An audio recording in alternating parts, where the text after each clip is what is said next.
Hello and welcome back to a brand new episode of the Pickem podcast. My name is Moran and I'm here with River Brown, Andrew Velez, and Joe Dehls. And this is now episode 436. Am I correct? Are you sure? Am I right? I don't know. It's 435. Oh my goodness. I don't know. For some reason, I've gotten in these 30s and it's really mixed me up with the numbers that we're on. But we're doing this virtual. I'm a little bit under the weather. So we didn't come in the studio, but fellas, how are we doing? We just watched some NBA Cup action last night. We're going to recap that and do our NFL Week 15 picks. Drew, how are you feeling? I'm doing great. Obviously, appreciate you guys holding it down while I was at the Garden. I was enjoying some great college basketball. Tennessee, Miami wasn't that great of a game. Miami actually has been pretty terrible this season. They've lost to Drake, Charleston, so I wasn't anticipating a good game from them going up against Tennessee. But that Michigan-Arkansas game, completely forgot that Calipari is their head coach. That was pretty surreal. Seeing him in person was pretty awesome. Arkansas obviously goes and pulls out a W, but it was a great game. Saw Cat there. That was pretty lit. Was very close to the court. But you guys held it down, had a great show. Saw some great basketball yesterday. Unfortunately, Joel, our Knicks are not going to be winning the second season of the NBA Cup. That kind of blows. But Houston, baby, H-Town, we're here. The mantle has been passed, man. The mantle has been passed. To who? I think he's saying Harden to Sengun, and I think we need to take him to church. No, I'm just saying the Warriors owning this rivalry. This is a new era. It's 2-1. This is a new era now. 2-1. The Rockets before this game, they lost 15 games in a row to Golden State. Yeah, but then Sengun had to put him in his place and say, "I'm taking this for H-Town." Type shit. How you feeling, Dehls? I'm feeling good. We had a good time on Playback last night. If you guys want to ever join us on Playback, Drew's usually the one who tweets it out. He goes live pretty damn often, so make sure to follow Drew. But we had a good time. I wasn't there for the next game. I'm not sure if you guys were there, but Houston Warriors was a fantastic game. It was kind of an ugly game, but a physical game. It was fun to watch. Riv for about, I would say, two out of the 2.5 hours was just shitting on pods. It was a great time. He hates pods. Actually, Riv, correct me if I'm wrong, that's not his nickname anymore. We're just calling him Brandon. Brandon Przemski. Pods is gone. He's just Brandon now. So Riv was shitting on Brandon for 2 hours out of the 2.5 hours we were live. But it was a good game. Yeah, he's not good. That's just see it. Watch the game. Was pretty embarrassed by what was going on. But yeah, we definitely did have mad fun on Playback. It was a great game. Great back and forth between both teams. Definitely a physical playoff-like feeling. Like they was letting them play, and I thought it was fun to watch. Excited to be here. Some football tonight, Rams and Niners, if I'm not mistaken. And then we got Pickem coming up in a little bit, so I'm excited. Who's your pick for Rams and Niners, Drew? I'm taking the Rams. Who'd you guys take? It's a clean sweep Rams then. Okay. Oh, wow. Week 15 picks that we're going to do at the end of the podcast.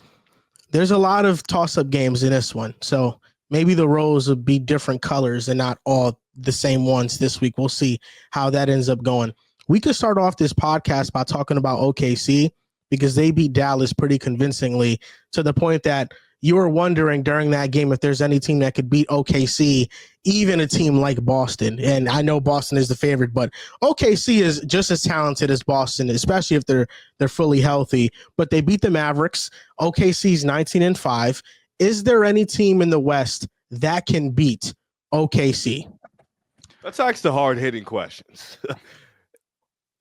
Oh, dude, you are muted as hell. This guy forgets that he can't get too physical with his mic. My dog ate my Xbox controller today, and I just got this shit back on, bro. I've been playing with it for an hour.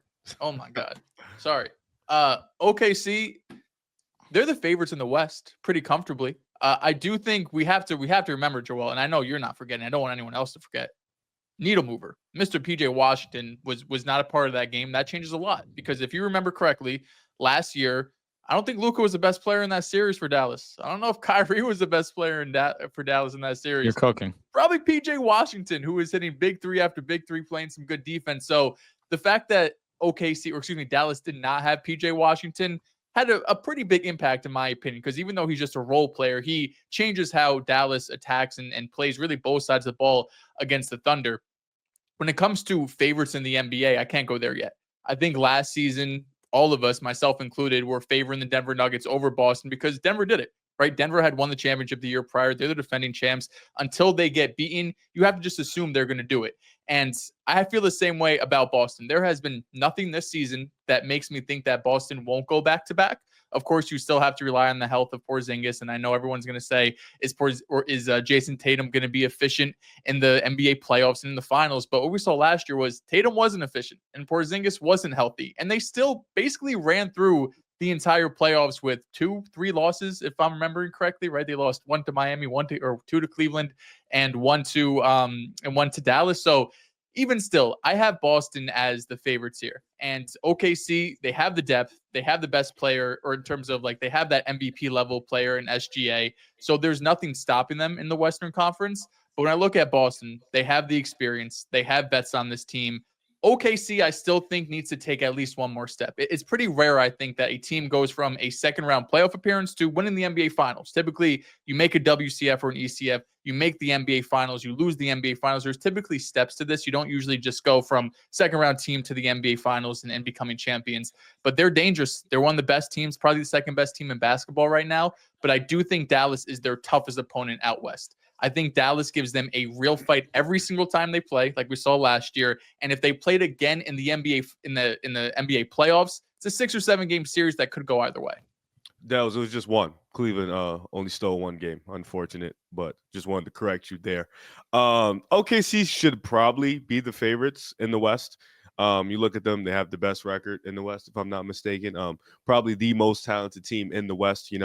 And you definitely have to look at that game with a grain of salt because PJ Washington, for all accounts, is a legit needle mover for the Dallas Mavericks. He's very impactful, and he definitely changes the dynamic of how they like. Wow, Riv, you're nuts. No, it's for Dallas. It's the truth. It's legitimately the truth for them specifically. I found who the real needle mover was after crunching some numbers, Riv.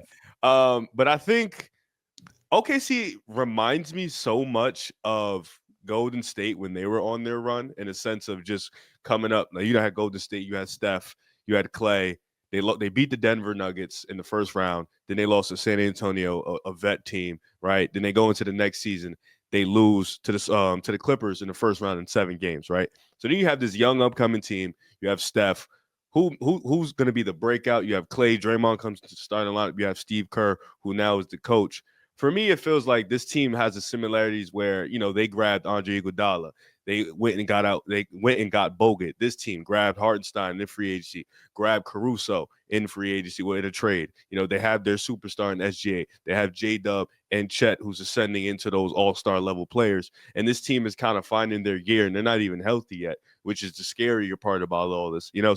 I think looking at it from a team aspect, they do have the perfect blend of really good veterans while also having really good talented young players. I do think Dallas still poses a challenge. I think we can't sleep on Denver, and I know they're not the same team as others, but just the Joker respect thing. But I think those are the two teams that really, like, if those two teams, if any other team beats OKC right now in the playoffs, I'd be a little bit disappointed in their season. But I think if they lose to Dallas, then I'd be like, all right, understandable. But I think it's really OKC and Dallas and then the field at the moment for me. What do you think, Mr. Moran? I think the only team that could beat OKC is themselves. I don't think there's any team that is as talented as them. If they're not playing up to their level, that's how they're going to lose. In the playoffs, they didn't rebound well. I think that problem has been fixed with Hartenstein. They didn't shoot well. Isaiah Joe didn't shoot well. Chet didn't shoot well. Players that normally shoot well for them, Case and Wallace shot well in the regular season last year. In the playoffs, didn't shoot well. They didn't shoot well. So if this time around they all play up to their level that we know that they're capable of, I just don't see how anybody beats them. I think they're the most talented team. And SGA, what he's doing at the point guard, combo guard position, I feel like the last time I saw this was Kobe Bryant. Like, I think he's that special of a scorer, an efficient version of that. He gets to the basket the most of any player in the league. He's getting to the basket. He's driving there 21 times per night. He's shooting 50% from mid-range. He's taking more three-point shots. If that three-point volume ups and now he's a real threat from out there and actually hitting that at an efficient clip, we saw it against Dallas. Like, he got into this mode where he just took over the game and there's nothing you can do. I think SGA is that special, and before the season, I was hesitant to maybe put him in the conversation with Luka, but based off how SGA is playing from a resume standpoint, he's not there yet. But if he goes on a playoff run and they make the NBA Finals and they win it, I think SGA is going to be a main culprit of that, and he's going to jump up in the conversation a lot. I think skill-wise, he is in the conversation. I think he's that special. And then OKC has Luka, all-star level players around him, like J-Dub. You have Chet. And then these amazing role players, like they are the most talented team in the NBA outside of Boston. And I thought about a team like the Memphis maybe sneaking up in this conversation, but until they're fully healthy, I can't really make a solid take on what they're doing. But no, OKC is just phenomenal. I think that they're the most talented team by far in the West. Yeah, I've been very vocal. I love everything that OKC has to offer. And the fact that Chet Holmgren goes down and they're really not missing a beat offensively or defensively because of how great and versatile Isaiah Hartenstein is, it speaks volumes to how deep this squad is. Joel, you mentioned about how they kind of got out rebound. They got a bit out physical in that series versus Dallas. Hartenstein solidifies that part of their game because of how strong, how tough he is down low. He's not going to get bothered by one of these guys. And I have to give respect to Derek Lively. Of course, I understand he was really one of the main difference makers, PJ Washington and Derek Lively in that series versus them. But I think this go around with Isaiah Hartenstein, they will really have that they will have that side of the ball taken care of. But this team is just unbelievably deep. The fact that you go and you have SGA, J-Dub, Caruso, you have Isaiah Joe, Aaron Wiggins can go and get you some pretty solid minutes. Of course, you have Chet, who's not even playing right now, but we know what level that he can get to when he's out on the basketball court. Isaiah Hartenstein, this team is so versatile. There's just so many different Swiss Army knives as well. You have so many different guys that can handle the basketball too. There are so many great wing defenders too. Lou Dort did himself, where people are saying, oh, he's fouling Luka. Look at the tape. Whether that's fact or fiction, you understand that Lou Dort has been one of the better defenders against one of the best offensive players this game's ever seen in Luka Doncic, and he knows how to get physical with Luka. Then you have Caruso, who may not be having his best offensive season, but you understand what he provides on you on the defensive side of the ball, I should say. And then as a playmaker, his ability to put the ball on the court, we know that he has that in his arsenal too, but there's so many talented guys on this roster that there's so many different avenues that they can beat you. Now, of course, you don't have PJ Washington in this matchup. He was huge for them in the last time they matched up, but the last time they matched up, they didn't have Isaiah Hartenstein. You saw the difference that he made in this game. And of course, when SGA gets into these modes, we saw it in that series last year. SGA, in my opinion, was the best player in the series by a decent margin too. And Joel, I respect you even allowing it because I know you're very Luka Doncic is my Lord and Savior. And fair, he's pretty amazing. But what SGA can do with the basketball in his hands, offensively, he's as good as almost any player in the league. And then what he can give you on the defensive side, it just allows for OKC to have legitimately zero holes. Yeah, that's why we were so high and we got into that big debate in the offseason about championship or bust. And again, championship or bust, maybe a bit hyperbolic, but it's a bit disappointing if OKC doesn't reach the NBA Finals, in my opinion, because the way SGA is playing right now, he's playing better than Luka. Like if I did a top 10 ranking right now, SGA would be over Luka Doncic for this season. And then on the other side of the ball, Lou Dort is one of the best defenders in terms of guarding Luka Doncic. I feel like Luka does a really good job when he has to go against skinnier, smaller framed guys like Jaden McDaniels, for example, where he could use his strength to be able to body him and get to the paint. But when he has to go up against more physical defenders, stronger defenders like Lou Dort and like Jaylen Brown, like we saw in the finals, that's where we see him struggle more often. So if SGA is going to be bar for bar, if not probably better than Luka Doncic, because we saw it last season, we're seeing it already this season to start off the year, and you have the best defender, because as good as PJ Washington and, you know, the defenders that they have, Najee Marshall, I don't know if they really have a guy to slow down SGA. I don't know if we've really seen a guy yet, at least this season, that has slowed down SGA this season. So I do think going into next year, even though Dallas won last season, the way OKC's playing this year, having another year of experience under your belt, and then the additions they made with Hartenstein and Caruso that they didn't have last year, and just natural progression. Like J-Dub last season in that playoff series was not that good. If we're getting the J-Dub we're getting to start off this season, where he has been, especially with Chet out, they're obviously second most important player, but what he was doing as a rim protector too, in his absence, he's leveled up. And then, of course, having Chet Holmgren there, if they played again in this playoff series, in the playoffs coming up, the end of the year, I would be taking OKC. I think a lot of people would be taking OKC. I think it's valid to do so. Do you have anything to add on to that, Riff? No. I think we all hit, we said everything that we needed to say. I think OKC and Dallas. I think I feel like a lot of people picked them last year too. They're just like the expectation of them. I feel like with the talent that they have is just much higher than Dallas. And I think with Dallas, you mentioned it, they don't really have a guy that can stop SGA. With OKC, you have a bunch of defenders that you could throw at Kyrie, a bunch of defenders that you can throw at Luka Doncic. So it's a lot different. And now you have two bigs that kind of how Dallas loves their two big thing. Now you have in OKC, you have Chet, you have Hardenstein. Maybe you can play them together. Maybe you can play them in split minutes. You have that type of versatility. I think this team is legit. I really want them, if they could sneak in there and like grab another 3-and-D wing, that'd be dope as hell. And like go over there and try to go get DFS. Go get Herb? Cam, no, he's untouchable. But go get DFS, like a true legit 3-and-D wing that can give you both. Like Caruso's not really shooting the ball that well. Dortz is a little bit inconsistent. If they can get grab another Cam Johnson or DFS, then it's really up. But nonetheless, this team is just so talented, and they have so many ways they can beat you. I agree. I think SGA has been playing better than Luka. He's probably already better than him, honestly. Let's just go and start that train already. He's better than Luka, and he's definitely. You do not have to convince me, brother. You do not. Yeah, he's definitely on his way to a possible MVP. How many people have passed Luka Doncic so far this season? In your opinion, Dehls? I don't know. He's like the 6th best player in the NBA, probably. Riff, are you co-signing that? It's 5, 6. You can't name 6 players better than him. SGA, he'd be 5. You said 6. I said 5, 6, 5, whatever. Okay. Yeah, that's fine. You co-sign that? Yeah, I'm fine with that. It's Luka's worst start of his career, regular season standpoint, since he's broken out as a star. Luka's going to get back on track. Kind of carrying over, unfortunately, Luka's going to get back on track. I'm not worried about that. I think with Dallas is they haven't played a home game, I think, in 33 days. That's something to note. They've been on the road for this entire month. Maybe if this is a home game, this is different. It's sleeping in his bed for Hallie. Yeah. It's no home game. 33 days. They haven't played a home game, I think. Yeah. 33 days sounds like a long time, Joel. Yeah, maybe Twitter fooled me on that. They've been on the road for a majority of the past month. Are you fact checking me right now? 3rd, they was at home.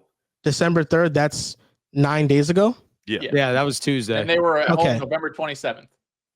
So what? They've played 3 games at home in 33 days. That sounds like a better statement. Okay, yeah. So same thing. They've been on the road a lot, though. I mean, they haven't been in Dallas since December 3rd. That's a pretty. That's not that large gap.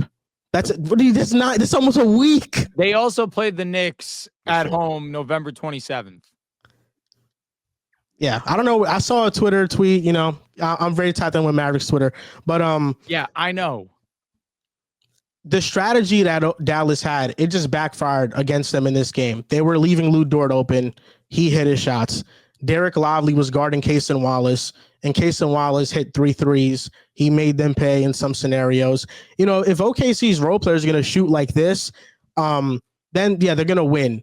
But that's Dallas's game plan. They're going to give up some threes to the players that are inconsistent, like Caruso, like Lou Dort, like Cason. They're going to let them shoot a little bit, and if they hit their shots, that's what it is. But I think Dallas is fine. I do think that when we talk about a series against OKC, you have to start questioning whether or not Daniel Gafford is somebody that now becomes expendable. As great as he's been with Dallas, they really need a perimeter stopper. And I know the Herb Jones talks are up in the air right now, and there's been this ongoing debate whether or not Mavericks fans want to trade Gafford for Herb Jones and involve him in a potential trade package. I think that's a no-brainer. Herb Jones is one of the elite role players in the league, and Daniel Gafford's really good, but in some series like against OKC, he will become unplayable. I think they should more try to go get DFS. That seems more reasonable.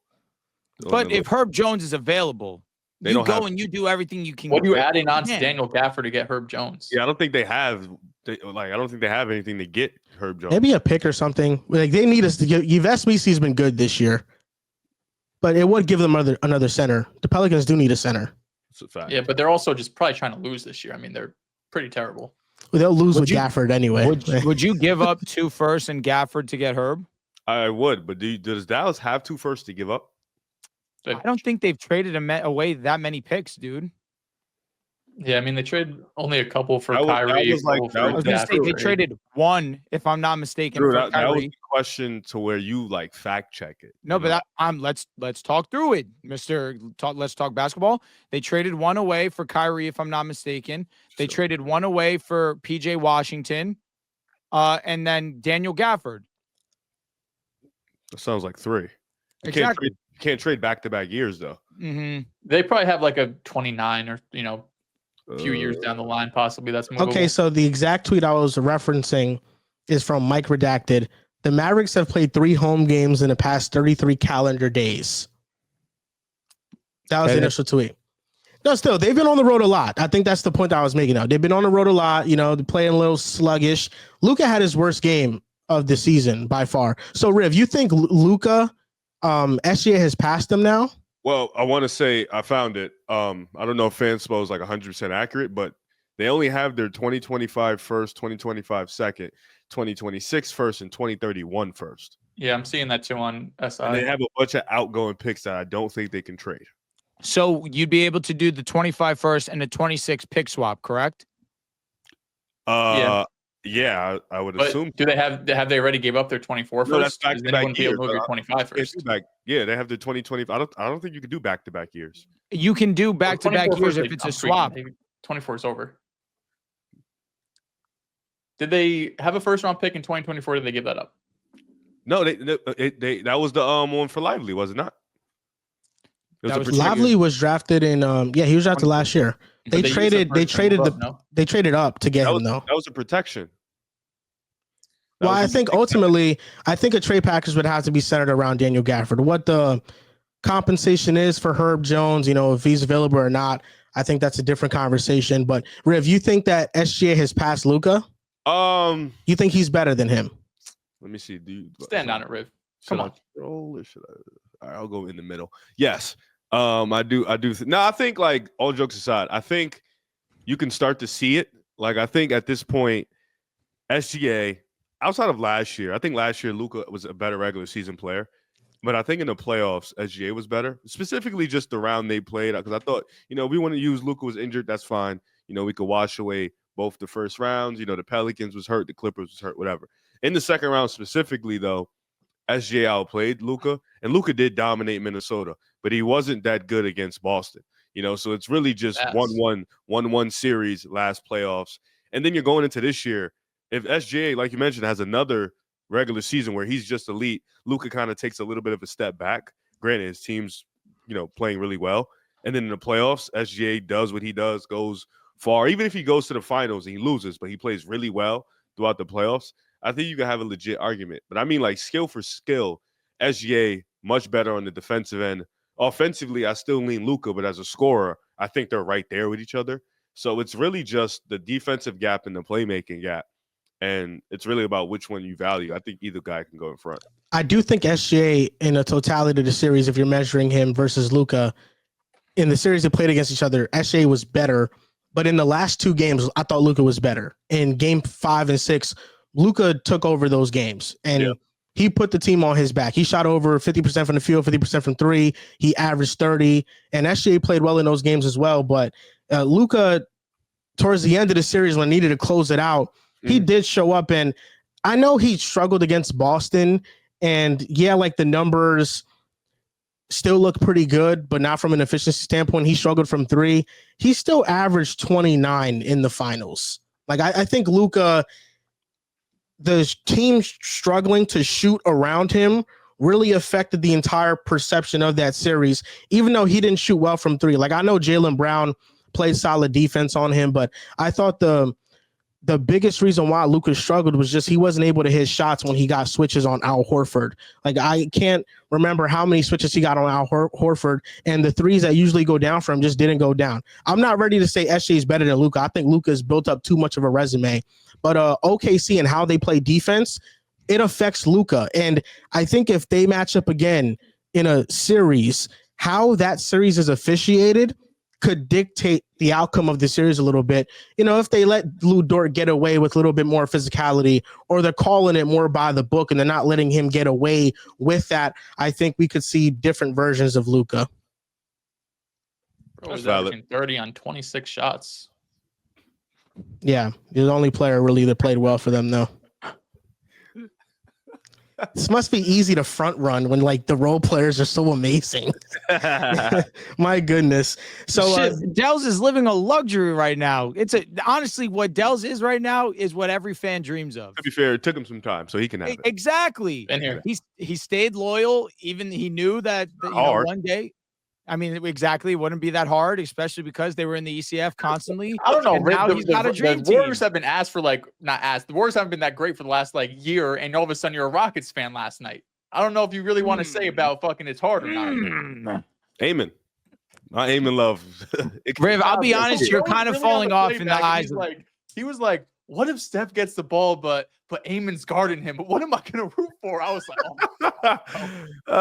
no, listen, man. When Amon scored, I was excited. I'm like, yo, come on, let's do it. But I wanted the Warriors to win. So we need OKC to give Dehls some humble pie. OKC's coming, Dehls. I'm ready, man. I'm ready for anything. You better be ready. Anytime somebody beats Boston, I'm lit. So yeah, we have 4 losses. I mean, 2 of them have been to all my teams, right? Yeah. Memphis. Don't forget that one. That was 3. Fuck. Yeah, Memphis, that was a good one, baby. Yeah. Warriors. What was your guys' biggest takeaway from the Magic and Bucks game? Was it anything Bucks centric, or was it more Magic centric? Because I came away from that game thinking, once the Magic are fully healthy, I think they're a real threat. Jalen Suggs getting some opportunity to be by himself and create a little bit. That's exciting. I know that Magic fans understand Paolo's the guy. Fran showed that when he gets the ball in his hands, he showed that he can also be the guy. And Jalen Suggs, who was your top 4 pick, you had some high expectations for him. He started to really file suit as a strong role player last year, shot the 3 ball exceedingly well, was an all-NBA defender. But then this year comes out the gate, looks good, and then suddenly offense, 0, just inefficient, not shooting the 3 ball great whatsoever. Now Franz goes out. Now they have a meeting within each other saying, hey, Jalen, it's on your shoulders now. You need to assert yourself as the guy.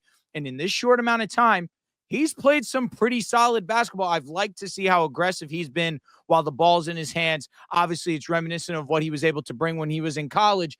But of course, never really given that full opportunity to show on the big stage in the NBA. So seeing him go out there and give the Bucks a really strong performance. But I will say, over these last stretch of games when we've seen Milwaukee figure it out, I'm going to have to eat a slice of humble pie, accepting the fact that Dame has been playing some really strong basketball alongside Giannis Antetokounmpo. And that was a big question of mine coming in.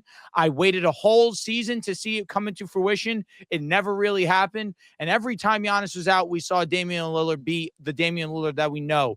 But over these last stretch of games, we've seen Dame and Giannis coexist and put together some strong offensive performances like we saw versus the Orlando Magic. And I have to say, Giannis Antetokounmpo is one of the most fun players to watch this season because everybody loves to throw the joke that he's Mr. Run and Dunk Man. And even Joel admitted it when we were on playback. It's tough for him to sit there and admit that he actually is versatile now because his mid-range has been so cash this season. And if you are Giannis and you're hitting this mid-range at a consistent enough clip, he becomes the most unstoppable player in the NBA like he already has been. But this season, he's just been on a different level. His ability to get downhill, his ability to finish through traffic, and now the mid-range added to the game. I mean, it's getting scarier and scarier for the league. But Milwaukee, I'm excited, and I like what I've been seeing. But, of course, it goes and comes back to Jalen really taking the reins of being the guy and actually playing high-level basketball. Yeah, it was great to see. Well, not great. I don't really root for the Bucks, but it was good to see Damian Lillard at the end of this game kind of take over. I think he scored the last 6 points, 9 points, something like that, and really, put his stamp on the game. I still think the Magic are probably the NBA's biggest dark horse. Out of all of the teams in the Eastern Conference, outside of Boston, of course, they can upset anybody. I think they could beat Cleveland in a 7-game series. I think they could beat the New York Knicks in a 7-game series. I think they could beat the Bucks in a 7-game series. I know we haven't seen, at least this season, or a very limited version of Paolo and Franz together, but the leaps we have seen both of them take, specifically Franz, especially as a shooter after a down season last year. Now we're seeing Jalen Suggs in his own role. Of course, it's not going to be for an extended period, as Paolo should be back in the next couple of weeks, but all these players are coming together at the right time, and they're all having a little bit of their own kind of renaissance in the sense that, like, they've all had to share the ball with each other, and now they're all individually, unfortunately, getting hurt at different times, but it's allowing Franz to have a step up in his game. It's allowing Jalen Suggs to have a step up in his game. And there's going to be a time in the next couple months, because unfortunately Franz is going to be out for a while, that they're all going to be on the court together. And last season, what we saw from them going to 7 games with the Cleveland Cavaliers, the way Paolo was able to step up in the NBA playoffs, another year under their belt, I'm not expecting them to go to the ECF. Of course, I'm not expecting them to go to the NBA Finals, but they're going to be one of the toughest outs when it comes to the playoffs. The Bucks, on the other hand, thank God they've screwed this up, because Giannis is just getting better. As you mentioned, Drew, he's shooting near 50%, 49% from the mid-range this season. The fact that he's able to take this step in his game this late into his career, right? He's pushing 30 years old at this point, or might be 32. I think the unsung hero of this team that hasn't got talked about a ton is AJ Green. AJ Green has come in and been one of the best shooters in the NBA. He's been one of the best three-point shooters in the NBA, and that's definitely a piece they've needed desperately, because a couple of their other role players started off on a pretty slow start to kick off the year. Gary Trent, for example, but he's figured it out recently. AJ Green being a reliable, and the numbers say the best, most efficient shooter in the NBA right now, is going to be huge for them.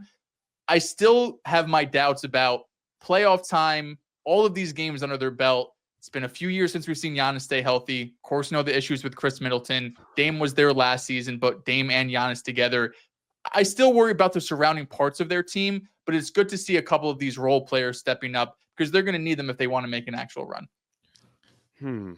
AJ Green from the school of Sam Hausers. I knew that Dehls was going to mention him.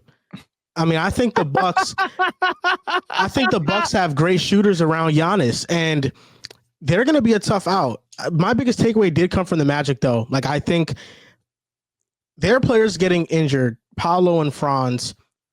Paolo's injury allowed Franz to kind of now just elevate himself and be more comfortable with the ball. Now with Franz's injury, Jalen Suggs now has more responsibility, but also Anthony Black, who I thought looked very nice in the braids and the haircut. Very nice haircut that he had. He was almost unrecognizable to a degree. I was like, whoa, I had a double take. That's Anthony Black. He looks different. And he played different too. But Riv, if you were to pick between like the Bucks and the Magic and who was more impressive in the game, the Bucks barely beat the Magic with no Paolo and Franz. Do you think it's just the Magic by default, or is your faith in the Bucks growing? It's honest. Wow. It's honestly not. And I really try to sit here and look at their last 10 games with a happy face and be like, yeah, this is something I can really latch myself onto. But, you beat Orlando team that don't have their 2 best players. You beat Brooklyn in the dogfight. You lost to Boston, lost to Atlanta, who's been playing really well. You beat Detroit. I don't think Cade played that game, if I remember correctly. Maybe he did. You beat Washington. You beat Miami. You beat Charlotte. You beat Indiana. You beat Chicago. And then you have a really good win against Houston. Like, these last 10 games haven't really been impressive, but I think with Milwaukee is just about finding their stride and getting on the right path. I mean, Taurean Prince is another guy who's, I think, shooting like 55% from the 3-point line. So he's been stroking it really well.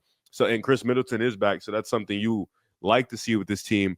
I'm going to wait on it. I don't want to say that I feel more confident in them yet, because still you had a dogfight with Orlando last night, or whatever it was, and their 2 best players didn't play.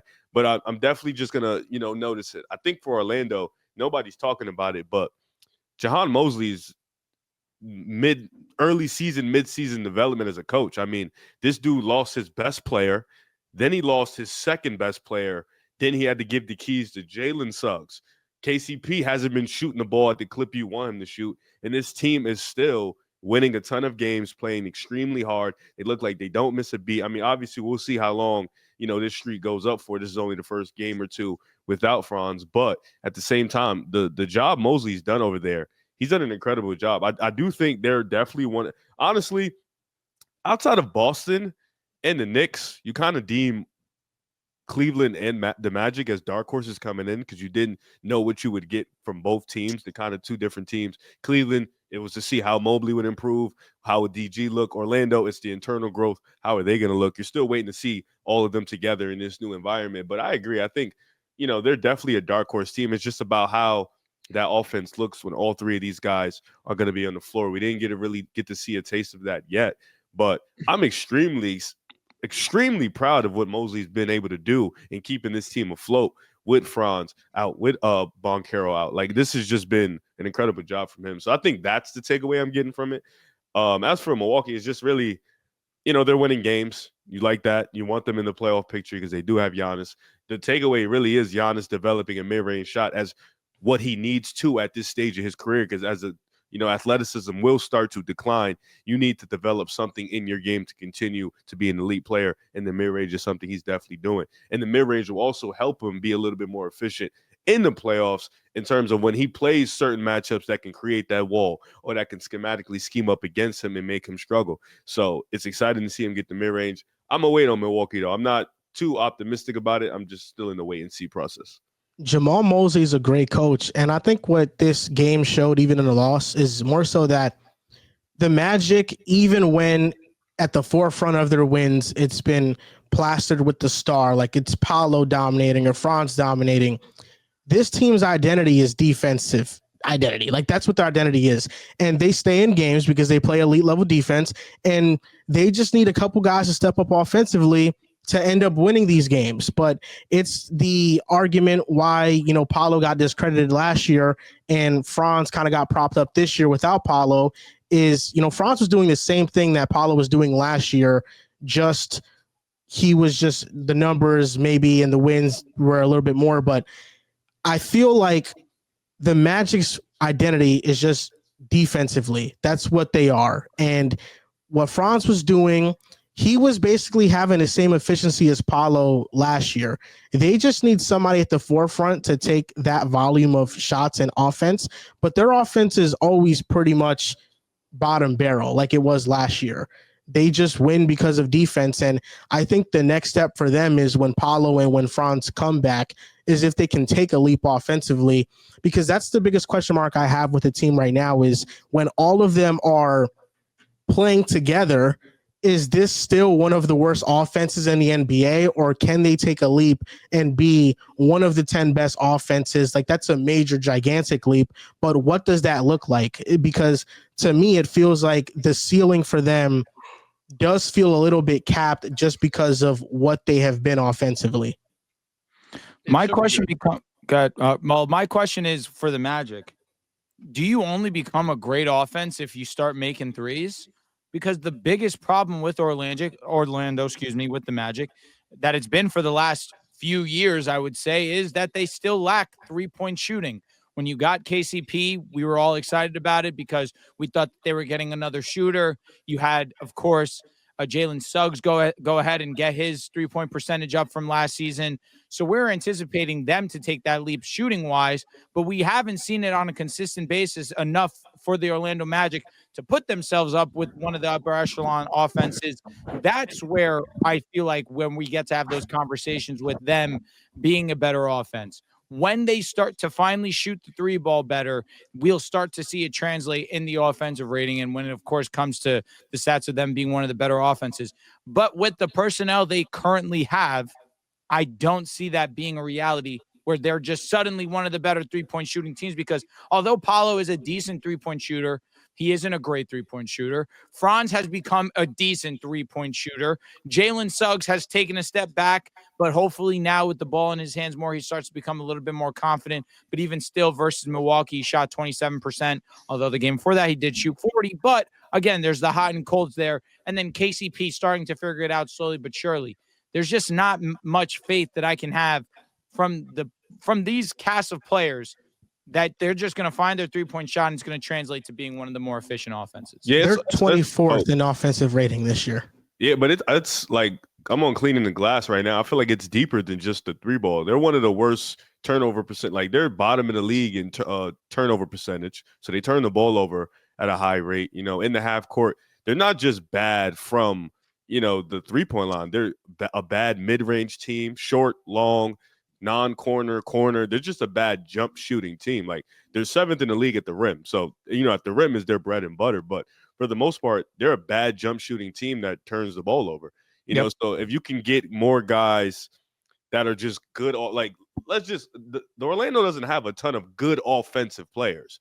They don't have a lot of versatility in that department. It's really Boncaro, Franz, Suggs is on his way, but Jonathan Isaac, Gary Harris, Wendell Carter Jr., Goga Wagner. Yeah, these aren't. That's why I just skipped it. No, I respect the hell out of that. Didn't even try that. But they don't have a ton of good offensive players, so it's really just predicated on that defense making plays, that defense causing chaos, and then you let your superstars ride it out. Yeah, the Magic are actually dead last in 3-point percentage in the league right now, shooting under 31%. That's why it's hard to analyze them, because they're playing well without Paolo. They play well without Franz. But even when you get those two players back, it doesn't feel like the team takes that drastic of a jump, because they don't have the personnel to actually have an elite level offense. Like if Paolo is dominating the ball, that takes away from Franz. If they're both kind of sharing, now one has to play off ball and be a 3-point shooter. And I think, they often get compared to Boston a lot because of the wing duo. And then Suggs is more so morphing into Derek White than a Marcus Smart. But Boston, Jason Tatum took a ton of threes. He upped his volume. Jaylen Brown became a great 3-point shooter. They have players, their star players, that started taking a ton more threes. So I wonder, when the Magic are fully healthy, if that's what Paolo and Franz are kind of looking at to change in their games, and if they're just going to take much more threes to kind of catch up with the league and to make sure they can keep up with other explosive offenses, because they have the talent to, but the play style, I think right now, limits what they could be. Question. This is actually really interesting. In transition, they are 7th in frequency. Can somebody guess what number they would be in points per possession? Like, where would their ranking be? 29th? Yeah, this is transition. No, not 29th. In transition, I think they're probably one of the better transition teams in the league. You would assume so, right? Yeah. You think it's one of the worst. Right. Jesus Christ. They are 24th in points per possession in transition, but they're 7th in frequency. So they're going to go, but they're just not, a good transition team. Like, I mean, even last year when like everyone was healthy, they were still a bottom 10 offense, or like even when Paolo and Franz, and of course they're not the same players, specifically Franz, but it's not like this team has really shown us any sort of extended stretch of them being like a highly efficient offense. And no matter how great your defense is, you have to have an efficient offense. And to win an NBA Finals, of course, we're talking years down the road, but to be a legitimate contender, you probably need a top 10 offense. So this team, I think, just natural progression needs to get there. But of course, like some of the signings they had, like KCP, for example, was someone I think we expected to come in and shoot like 38%. And he hasn't really come close to that mark, even though I know November was a lot better than October. I'm not sure what he's been doing the last like week or so. But internally, they had to develop some of these, signings are going to have to hit in terms of shooters. But the foundation is there. I think that's what we have to be excited about, right? This was a team that coming into the season, I think our expectations are like, win a playoff series, that would be amazing.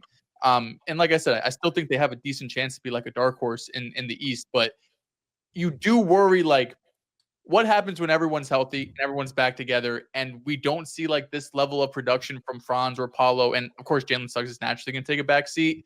That's when I think the discussions are going to get a little more serious about, like, is this kind of just an addition by subtraction? Because they were rattling off win after win after win, a couple weeks ago when Paolo was out and it was just Franz and Jalen Suggs there. And then once everyone gets inserted back into the lineup, the offense continues to struggle. If Franz looks more like last year Franz and this year Franz, they still have a lot to work out. But they're a young team. The defense is there. Yep. They try hard as fuck. They get out in transition, like you mentioned, Riv. So they do a lot of the smaller things on the margins that lead to these wins. Yeah, that's the kind of the scary part. Kind of, sort of, in a sense where you look at them, you look at New York, Cleveland, and Boston, just those four to talk about it.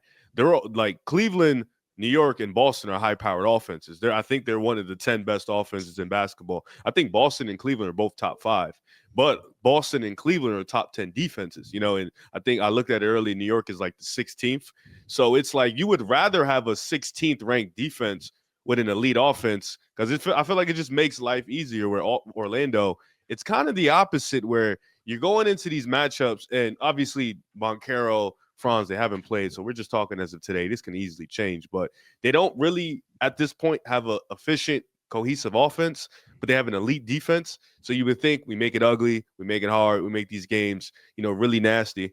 And, then you can pull out some wins. Here we go. But at the same time, these offenses are really, methodic, and they really, get to their spots and do what they want to do. So definitely a tricky slope with Orlando. I hope they figure it out. Can I also add, and last thing I'll say, and we can move on. We've seen over the last few years, elite level defenses in the regular season, 9 out of 10 times, you make it to the playoffs. For sure. And you have some level of success. Minnesota was just one of the best playoff teams last year. They were the number one defense. Look at Milwaukee a couple years back where they were the number one defense in the league. Cleveland was the number one defense in the league, gave them a playoff spot. The Magic were one of the best defense in the league last year, got them a playoff spot. The Rockets have been one of the surprise teams of the league this year. Look at last night, prime example. You barely scored 90 points, but because your defense is so incredibly great night in, night out, it gives you a chance to go ahead and play winning basketball. And even on a lighter scale, because their offense is a lot better. But look at the Dallas Mavericks and the run they were able to go on last year in that playoff stretch where in the West, they ended up becoming one of the hottest defenses in the league, and it helped translate and push them over the edge to get to the NBA Finals. They fell short, but defense can take you a long way. I think that kind of goes in what you're saying, and maybe I misheard what you were saying, but if you would rather have a middle-of-the-pack defense and a high-level offense, not really the case, not so often, at least when it translates to making the playoffs. And again, if I misunderstood you, that's on me. Oh, yeah, I was just talking playoff series. They'll make the playoffs for sure, but Minnesota, Ant-Man was on fire. That's really what the propeller was. He ended up getting a heat stroke. The Bucks, they have Giannis. Unless you're telling me Boncaro can have one of those, I'll believe you. Like, if you say I'll 100% believe you. But I think, like, even with Dallas, you still have Luka, you still have Kyrie. They started to hit the three ball at the opportune time. I don't know if Orlando has those type of personnel. I still want to see that happen. I think that's why, we need to see how they look when they're healthy this year, because their offensive rating this year is not an indication of what they're going to be because they've been unhealthy. But if they could be a top 15 offense in the league with their defense, then I think we're having a serious conversation about them upsetting a team and maybe making a conference finals run, because that can really propel them. But yeah, I think we just have to see how they look like when they're healthy, just see how they're going to play, to really try to make a full analysis on this. But the structure is there, like Dehls mentioned. Now, last night, the Hawks beat the Knicks. It was Trae Young's return to MSG. The Hawks beat them, and then Trae Young rolled some dice on the court. Did I like that nobody checked him? And I would have liked OG Anunoby to go in there and push him to the ground, or maybe Josh Hart, maybe start a Malice in the Palace part 2, because, I think that's disrespectful. I know that Jalen Brunson said post game that if we don't want him to do that, we got to win the game. But last time I checked, when Kyrie Irving stomped on Lucky, what was the reaction? It was vitriol. It was, oh no, we can't allow this guy to do this on our home floor. Rolling dice is disrespectful. And really, from this game, you can have multiple takeaways. But I want you guys to pick between one of these. Do you think this game proved that the Hawks are just this good of a team? We really have to start acknowledging them as one of the 6 best teams in the East, or are the Knicks fraudulent? I will say, I'll respond to what you said initially, talking about, I want my Knicks to retaliate. I'm with Jalen Brunson. Go ahead and beat them. Then we don't have to worry about that. Look at Damian Lillard, and who has that last laugh when he said to Tyrese Halliburton, you can have your moment, but understand, at the end of the day, when you're feeling very high and mighty, you can do what you want to do, but when you're at your lowest, you better be ready to face the repercussions of that. The Knicks are a better team than the Hawks. Isaiah Hartenstein doesn't let that slide. I don't know if that's true, actually. I don't think he lets that slide. Tough guys Nate Robinson doesn't let that slide, man. Melo would not let that slide. Josh Hart wouldn't let that slide, but at the same time, he was on the court and he just lost the game, and he's respecting the truth. Oh, he let it slide. Let it slide. The truth was that the Hawks played better than the Knicks yesterday. Do I think the Hawks are a good team? Well, when we get into the advanced numbers and stuff, they're basically a middle-of-the-pack team. They have one of the best defensive players in Dyson Daniels. That doesn't translate to their defensive rating. Of course, it's really a big man. That stat's really predicated by how great your bigs are and your front court is, because Dyson Daniels has been one of the 3 best defenders in the NBA this season, at least in my opinion. And I think that he was the main reason why the Hawks were able to go ahead and steal this win against the Knicks on the road to move on to the semifinal. But I'll go more. I don't want to answer either one, because one, I don't think the Hawks are this amazing team. I think that they're out here and they're playing some really strong basketball right now. And Dehls, you mentioned it. They've played really strong basketball. At least you tweeted it at Joel Dehls. Give him a follow. He tweeted saying that they play great basketball against great teams. They have a 6-1 record against, is it Cleveland? It's the Knicks. They have a couple of wins against your Celtics. They play really high-level basketball against really good teams. But their offense is still up and down, but we've been seeing it trend upward. Jalen Johnson's been playing some great basketball for them. DeAndre Hunter off the bench. Joel, I'll give you your flowers. You mentioned him a couple episodes back, and I love when you acknowledge it, because in his new role, he really has thrived. And DeAndre Hunter really hasn't been a question of skill. It's been more so health, and he's showing this year when he's healthy, he's good to go, and he's a really solid basketball player. And Trae Young hasn't been this amazing scorer this year. He's taken a backseat in that regard, but he's elevated as a playmaker, and he's starting to get all these other guys involved. We know that Trae Young's going to be great at the end of the day, but we're seeing a great, well-rounded team right now, or a very good, well-rounded team. And you have really strong shooting. You have some wing defenders that can go in and can kind of bail Trae Young out. And even in moments, we see Trae Young give effort. At minimum, that's what you can ask out of an undersized guard. He gives effort on the defensive side of the ball. I think yesterday, I don't want to say that we're highlighting the Knicks being frauds. I think it highlights more than anything, we need Mitchell Robinson back yesterday. There is no depth at the big position, even when Achua, regardless, I don't care if he's back. When Cat picked up that 5th foul, the game turned on its head, because you did not have anybody that can go and attack the glass. We saw Atlanta really take advantage of the O board down the stretch, giving them extra possessions, being able to kill more clock. To me, that and Dyson Daniels putting on an all-NBA defensive performance again on Jalen Brunson, because when you can make Jalen Brunson, the creator of the offense, uncomfortable and force him into taking bad shots, that's a recipe to go ahead and beat the New York Knicks, regardless if Cat's playing a good game. But you have Dyson playing this well. You have him making Jalen Brunson as uncomfortable. You give flowers for a really good performance, but I don't think I'm calling the Knicks frauds just because they lost this game in a do-or-die situation. They don't have their backup big right now. When Mitchell Robinson comes back, whenever he does come back, obviously that's going to really alleviate some pressure off them. But we know their offense is going to be great. When it's not great, can you fall back on your defense? And we haven't been able to see that out of the New York Knicks. You're playing your starters a ton of minutes, but I really, really, really cannot stand the inconsistency out of Mikal Bridges. Last night, the game was lost because Jalen Brunson was struggling, and Mikal Bridges can't be your secondary creator. He really can't be, not at all, and he hasn't shown that on a consistent basis. So I wouldn't call the Knicks frauds, because I'm not going to really highlight. I'm not worried about Jalen Brunson. He's going to be fine. I have my concerns with Mikal because of the inconsistencies.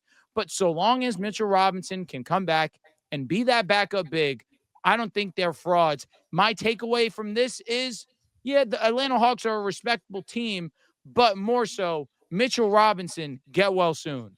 I'm disappointed in the Knicks. This was a terrible loss. Like, this was the most back-breaking loss of the season. Trae Young silenced MSG. Like, the atmosphere at Madison Square Garden was up the roof. They really came to cheer on for the Knicks, and then the Knicks laid a shit on the middle of the floor. That's how bad of a product they put out there. The third quarter was terrible. I thought Mikal was on his way to having a good game. He started off the first quarter really well. I thought, okay, Mikal's been playing better as of recently. Last 5 games, he's averaging well over 20 points per game. My issue with the Knicks is that I feel like the physical toughness identity has kind of been lost from last year's team. The only way they win games is if they are shooting lights out. but their defense, we're really not able to have our defense carry us to victories and win these sluggish type of games. It's just too much inconsistencies. Against the Nuggets, we beat the brakes off of them. Then we lose to the Dallas Mavericks with no Luka Doncic. We lose to the Utah Jazz. We're in a dogfight with the Hornets with no Brandon Miller. And now we lose to the Atlanta Hawks. Like, I think the Atlanta Hawks are a really damn good team. Like, I really want to give them their flowers. Jalen Johnson should be an all-star this year. And his contract extension in the offseason was the biggest steal of the offseason because he's going to be an all-star level player. And the way that they've built this roster around Trey has really made him now go back to how he wants to really play the game, which is as a true point guard. He's distributing the best that he's ever distributed in his entire career. Eventually the shot's going to fall, so I'm not worried about that.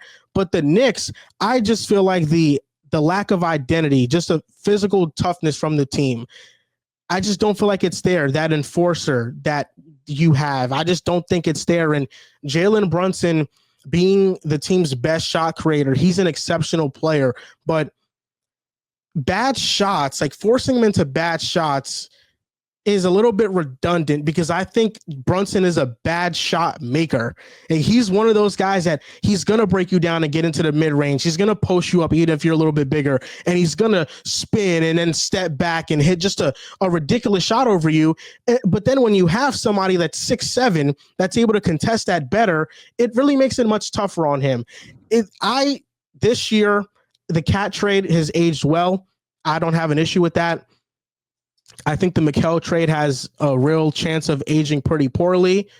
But with that being said, I just feel like this Knicks team is just trending towards disappointment. Like, I want them to make the conference finals. I think that's the expectation that everybody had coming into this season.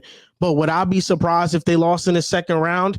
I wouldn't. There's just something about this team currently that they're missing from a toughness perspective that they just don't have. And maybe Mitchell Robinson brings it. I do think obviously we need a center because Cat protecting the rim, that's not going to cut it. He's just not good enough. Like, you need another rim protector next to him to negate all the flaws that he has on defense. Can I say this, and then one of you guys can go? It was funny watching the very end of the game and seeing them get all the lobs. Atlanta leads the team in lobs, but it was funny seeing Cat being forced to kind of step out because they're attacking the basket.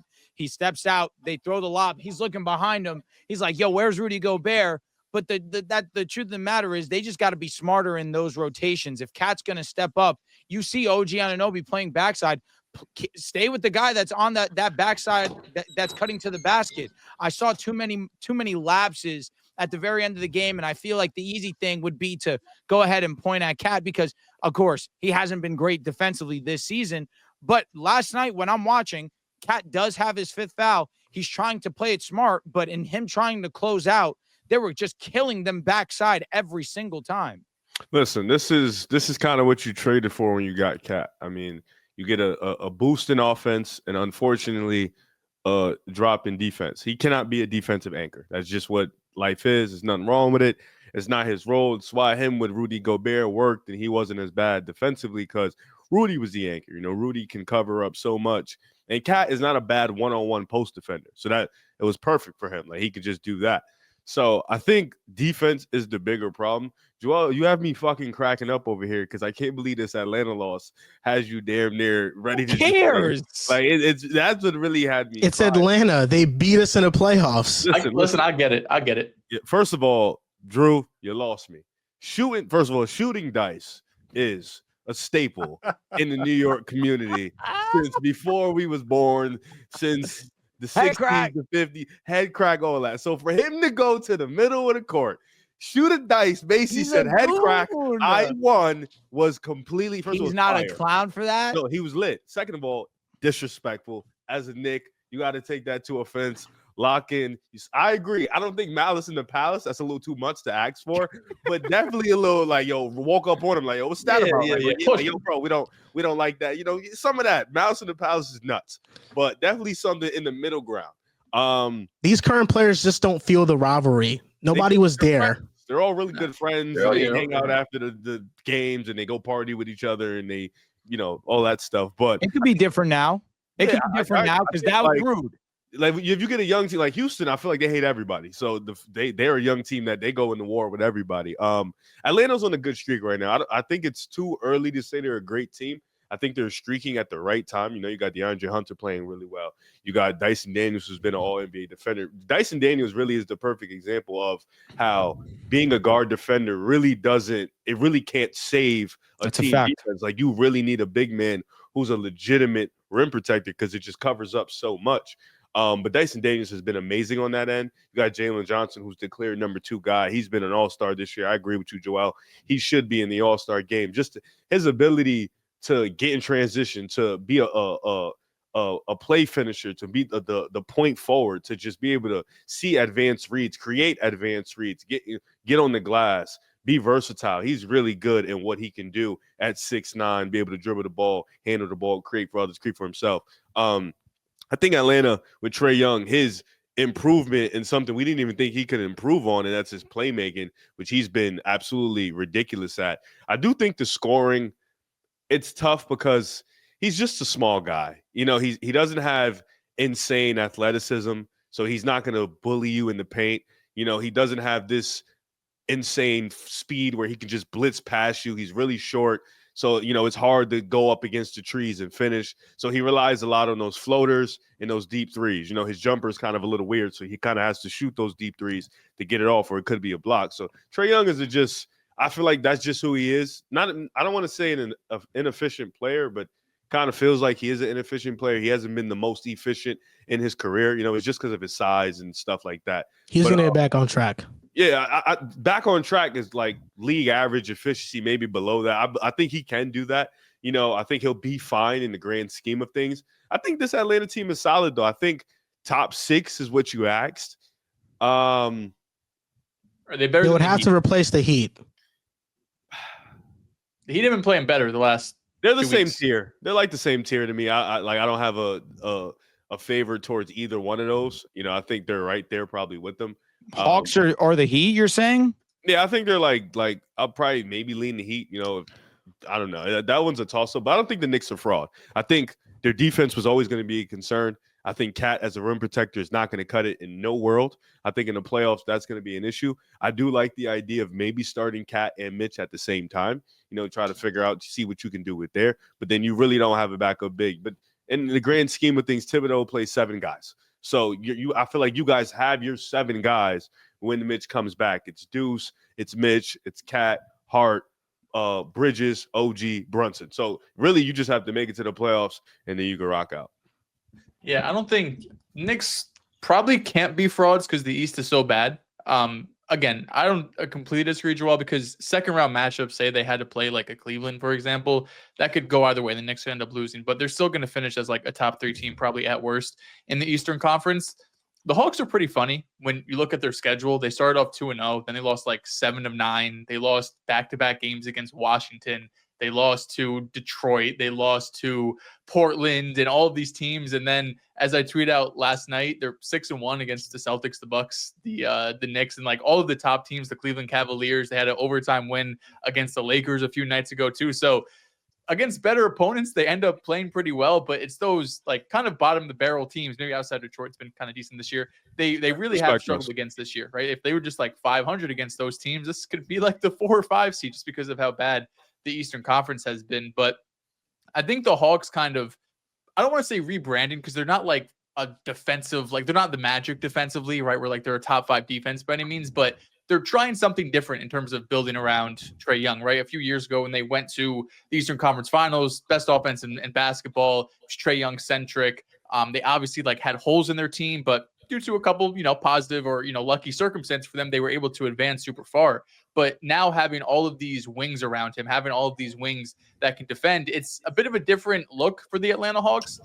The ceiling is still completely capped, right? Like Trae Young's a good player. He's probably not a number 1. Jalen Johnson's a really good player. I don't want to say he can never be a number 2, but as we stand right now, the way the team's constructed, they're not going to go out and like win a playoff series by any means, but they're going to be a fun regular season team. I think they could easily finish as like the 6th seed in the Eastern Conference. But I do think the bigger story is about New York, and I know, Riv, you're like laughing at Joel, but I feel that. I feel like a national televised game, the NBA Cup, the New York Knicks are expected to go on a deep playoff run this season. The expectations are as high as they've ever been in New York, probably in our lifetimes. And in one of the bigger games of the first 2 months of the season, you come up short, right? And that was a game at the end of the regulation. They had a chance to win that game. And Drew mentioned it when Cat got that fifth foul. If I remember correctly, the fifth foul was kind of silly. I know Cat has a tendency of having some bad fouls. Remember correctly, it was a bad foul. He goes to the bench. You really don't have a backup big you can trust. And then down the stretch,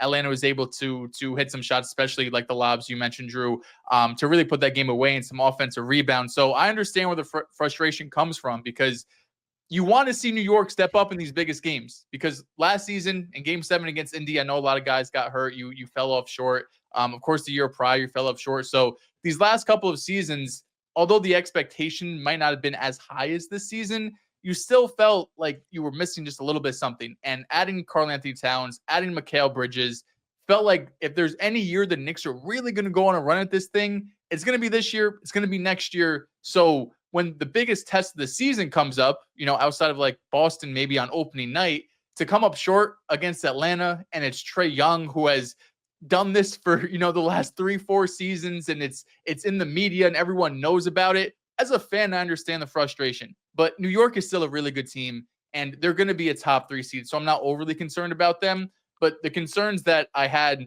day one with their rim protection, with Karl-Anthony Towns being your 5, it's still there. And Mitchell Robinson will come back and will clean some things up. But again, it's going to be really difficult for me to expect Mitchell Robinson. I hope he stays healthy, but it's hard to just assume he comes back in January. From January to the end of May, he's just going to be straight, and he's going to be healthy, and he's going to be able to consistently contribute to this team. If he does, the Knicks we could have a different discussion about. But for that to be like the missing piece that fixes everything, and they go from a middle of the pack defense like a top 7 defense, I still have my questions about that.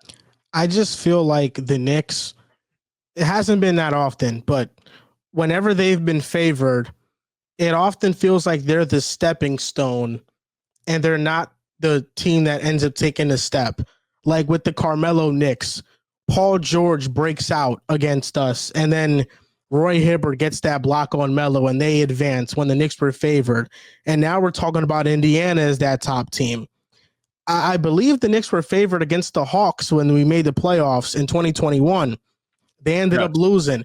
When we were underdogs, we ended up beating the Cavs. I feel like when the Knicks end up being the favorites, they usually end up being let down. Like that's how it's kind of been. And last year in the playoffs against the Pacers, I know that we dealt with some injuries. That was winnable. In Game 7, the Pacers just came and they took over MSG. The Knicks have lost to the Pistons. They've lost to the Jazz. So this year they've already shown that they're going to lose to some bad teams. They're 4-7 against 500 teams or better. Even against the teams that you want the Knicks to play really well against, they're under 500. And I feel like these are the moments that they got to get up for. Like these matter. And that's just kind of that's not the feeling I've got from them. I just feel like it's way too inconsistent. Offensively, it's way too one-dimensional. And if we're not shooting really well, then most of the time we're just having an off night. Don't disagree at all. Now, Riv, do you think that the referees cost the Rockets – or no, the Warriors the game? Do you think they gave this game to the Rockets? No. I had the pleasure of, having YouTube TV so I can watch games over. So I was able to rewatch. Even on playback, Drew and Dehls can correct me. I don't think I blamed the refs too much about why we lost. No, I definitely. It's probably Steph going 1 for 4 in the fourth quarter. No, it wasn't that. Definitely wasn't that. You should tread carefully because Harden still has no ring. But it wasn't that. I think for me, it was just team is up 6-7 points late in the game, and this was, I think this was fresh off a Lindy Waters 3 or something, or it was something big. We hit a big 3. It's 89-84. I expect from this team, clean, calm possession, at least get a shot up, at least get something up to where you feel good, you feel confident about it. And Houston just went into their defensive bag And we chatted a little bit about it before the stream started, but this was a 5-man effort on defense from Sengun to Amon to Eason to Jabari. Then when they put Jalen Green, and even Jalen Green showed a little bit of effort on defense. I mean, this team for the last 4 minutes pretty much locked in defensively. And I'm not, Warriors fans was going crazy last night, upset about the calls. Let's be honest. The refs were bad all night. They were letting a lot of shit go. They were letting both of them teams elbow each other, grab each other up, be real physical with each other. They set the tone for the night. This is going to be a physical, game. This is going to be a very playoff-esque like game. Did they make one call at the end that was bad? Sure. But at the same time, you were up 5 or 6 or 7 points. You got to start looking in the mirror. And I think with the Warriors, last night's game just highlighted a problem that they've had for a year and some change. Outside of Steph Curry, they don't have another guy that can go create. Outside of Steph Curry, they don't have another guy that can literally handle the ball. Outside of Steph Curry, they don't have another guy that can make advantage creations for anybody else, for themselves or others. If Steph Curry is in a box, you are done for. The game is over. And you saw that. I mean, there was one play where Draymond literally just passed it to Steph, but it was a defender in front of him. And it was like, what are you doing? Like, he was so scared to just go take a shot that he's just trying to get it to Steph, and it hit the defender in the back. Luckily, he wasn't paying attention. So I think last night, and shout out to Houston. I mean, Houston started the game really strong. They were playing really great defense. It was a low-scoring game, kind of like how Houston likes it, low-scoring, tough, aggressive. The tenacity was there. Kind of lost it a little bit late. In the third quarter, Golden State went on a little bit of their run. That's where I thought they started to figure out, they started to feel for it. Fourth quarter, Steve Kerr put out this funny lineup. Houston fake made a little bit of a comeback, but then Golden State did it again. And then Houston ended up clutching up. And it's really just forcing Golden State to not put up a shot for like the last 4 out of the 5 possessions. I think that was the most important part. I thought Steph got a good look at the end of the game when they were down 1. He just missed. They were up 1. Oh, up 1. Yeah, and thank you, Drew. He had a really good look, had the separation he needed, just missed the shot. Damn. Lived with it. But nonetheless, the game just showed me the problem that has been happening for a year. You need another guy. It's that simple. The game showed me, man, that I am so happy for Rockets fans, because after this being a one-sided rivalry, they finally come out victorious. They've lost to the Warriors 15 times in a row, and they finally came out victorious. Even if it was done with some referee help, the Warriors got so much referee help in their dynasty run. And, 2019, game 1 of the second round, I remember it, Harden getting fouled left and right. They didn't call nothing, so sometimes it's karma. You always got that viral clip of Kevin Durant blatantly out of bounds. And they didn't call it either. So, the Warriors have benefited from a lot of calls in their time. It's time you let some young bucks get the benefit of those calls. And no, this was an all-around effort from the Rockets. Sengun had a great stat line. I thought he made an impact in every single quarter. Jabari Smith Jr. was really good. He had some timely shots from threes, playing good defense. And Fred VanVleet hit arguably the biggest 3 of the night. This was a sluggish 90s-style game.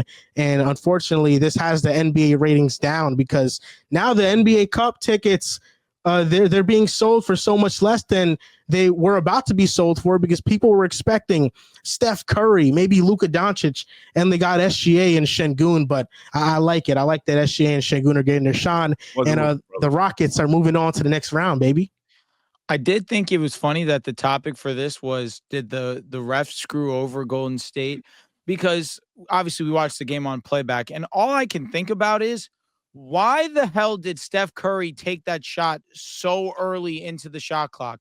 Like, I know, like, it wasn't like, oh, he had like 18 seconds, but if you would have taken that clock all the way down, you would have had about 3 seconds, 4 seconds left on the clock. Obviously, that's the route that I would have taken. And then you go, and now you're giving the Rockets, if you don't maximize that opportunity, if you don't get a bucket in that way, regardless, now you leave the Rockets with 3-4 seconds to draw up a play to get a bucket. That's better than the adverse of rush a shot, put it up. Obviously, GP ends up making a decent play on the ball, trying to save it.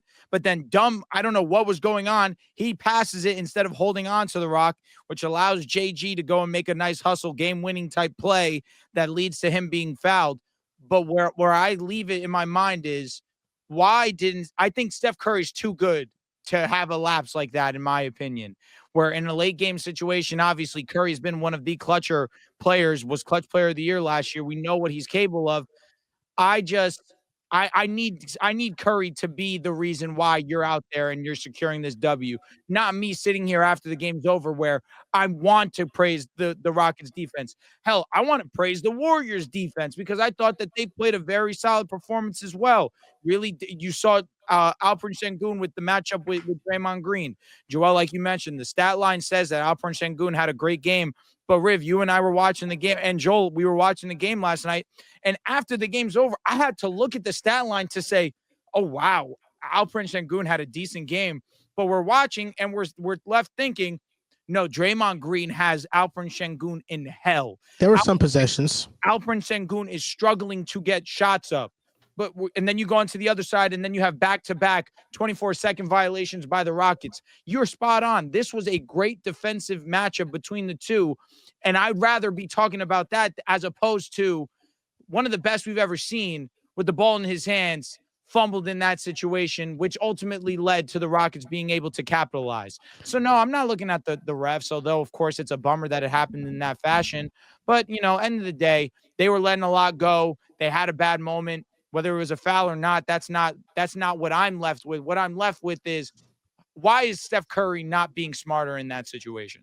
What the Warriors have from a shot creation standpoint is bad outside of Steph, but I think the Rockets situation is so much worse. That's it. That's my statement. Oh, I mean, I don't disagree because Steph Curry is leaps and bounds better than any creator the Rockets have. There is nobody that can create for the Rockets on the perimeter. I think Jalen Green is a much better creator than everybody on the Warriors. Not named Steph Curry. He's taking step back and mid range shots and we don't even have any pressure on the rim. You can get guys. We don't have anybody that can do a step back without traveling. I don't know if the Warriors have anyone that can get by anybody like Kuminga. Oh yeah, yeah, sure. Yeah. Sure. And also Wiggins missing was pretty huge. I'm talking about the people that were playing. Of course. I just look at the Rockets as Fred VanVleet had a disgusting performance overall. Jalen Green too. Dylan Brooks, sometimes he's the go-to guy in the half court. Outside of Sengun, they were looking to be saved in a lot of possessions by just dumping it off to him in the post and saying, okay, try to do something for us, because really there isn't anybody that can create or make things easier for Sengun when rolling to the basket, having somebody that can actually play make for him at a high level. Because I thought Sengun's shots came from a pretty balanced diet. He had some post-ups that went in. He had some mid-range shots that went in. He had some rolls, and he had some putbacks and then some free throws on top of it. I thought it was a pretty balanced performance. But I just can't help but think if the Rockets actually had a true pick and roll ball handler on this team, how much easier it would make life for Sengun, but just for the offense overall. I think, but I don't fully disagree, but I think Fred alleviates some of that pressure, when they run their pick and roll and he has the little push shot, and sometimes he has he's been bad. No, I'm talking about Fred. I'm talking about Sengun when they're doing. Oh, I thought you were talking about Fred. No, Fred is a scorer. I mean, he's 5'11". I don't expect much, but as a playmaker, I think Fred has been pretty good. I'm with you though. I do think that was supposed to be Jalen Green. That was supposed to be the guy who can go get a bucket, create for himself. But the guys they have right now, they're too raw offensively for you to expect. They're still waiting. They're in their good phase of just playing it out right now. Yeah, I don't think the Warriors just have enough good players. I don't think you can really blame it on the refs. The first half, especially offensively for Golden State, was ugly. I know both teams were playing some good defense, but that first half, 14 turnovers, 15 turnovers. They scored less than 40 points. It was a really ugly game. I mean, if Golden State plays an average first half, an average game offensively for them, it could be a different outcome, right? I think at the end, the Rockets just made a couple of really, really good hustle plays, and then that last, fourth quarter shot that Golden State had, that final possession, you get the ball to Steph, he gets trapped. You give the ball to Pods in the corner, and he gets blocked, and it's not even really a real shot attempt. So the late game execution for Golden State wasn't there. And I mean, they have some big wins, right? They beat Boston earlier in the year. They got off to a super hot start. So it's not like Golden State, is completely devoid of talent to the point like they're a bottom 5 team in the Western Conference or anything, but Houston's been a top 2 team in the West, right? Regardless of what we think of all these other teams, record-wise, they're 17-8 right now, especially at home. They're 10-3. They've been one of the most consistent teams, and it's been on the back of the defense. And when you have a Warriors team who, especially since they're missing Andrew Wiggins, who's been so fucking great for them this season. The bounce back that he's had has been so huge to the point where we're talking about trading for a star player like Jimmy Butler. We're like, we don't want to give up Andrew Wiggins because we need him to be there with Jimmy Butler so we can have a complete team. So not having Wiggins out there really highlights the lack of offensive players they have, or a consistent offensive players. Because I agree, Kuminga can get by guys, right? Like he's able to attack the rim. He's able to finish through contact and whatnot. But when he's like your second best player, you're relying on him like possession after possession to do that.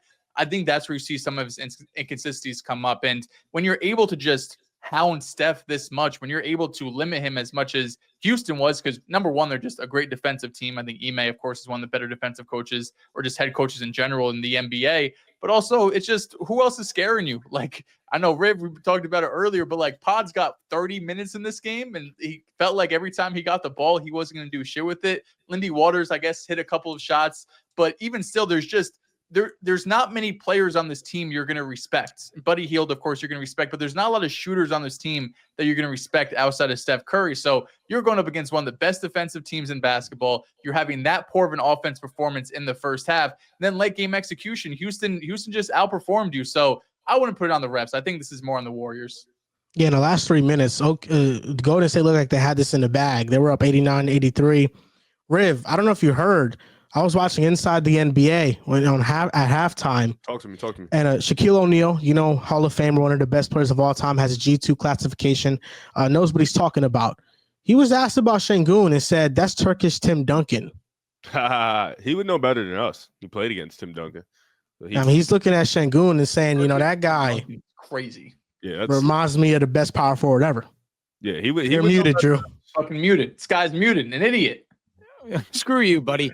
That being said, that's one of the dumbest statements I ever heard in my life. No, you using Shaq is nuts because he's known for saying dumb shit. That's why it's like killing me.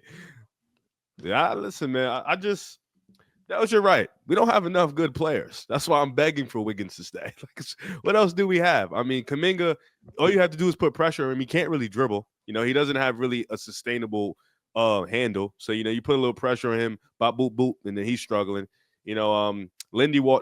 Brandon, he has the worst sides up I've ever seen as for a guard, so it's pretty bad. Tween. In nowhere. He went nowhere. Hey, he has Spencer minutes.